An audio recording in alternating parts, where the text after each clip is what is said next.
summer लाग्यो अब बाहिर यसो बिरुवा सिरुवा लाउने बेला पनि आयो होइन अब म चाहिँ समरको लागि बिरुवा राख्न तयारी गर्दैछु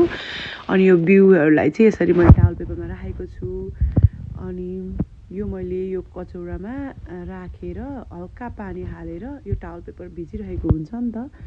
अनि यसलाई फोल्ड गरेर यो कचौरामा राख्ने यसरी राखेको बिरुवाहरू चाहिँ एकदमै छिटो उम्रिन्छ पनि र यो यसरी राखेको बिरुवाहरूलाई बाहिर सार्यो भने चाहिँ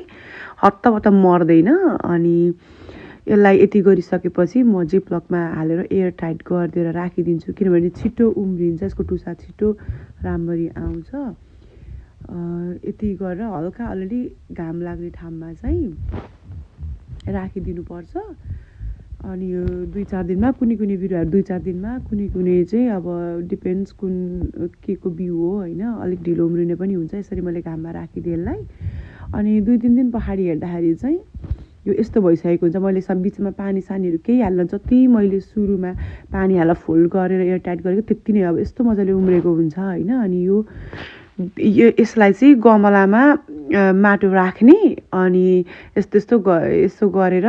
त्यो बिउ लगाइदिने होइन अनि किनभने अहिले अझै पनि वेदर तातो भइसकेको छैन बाहिर कहिले चिसो हुन्छ कहिले तातो हुन्छ अनि यसलाई आफूले यति गरेर भित्र राखेपछि यसरी उम्रिन्छ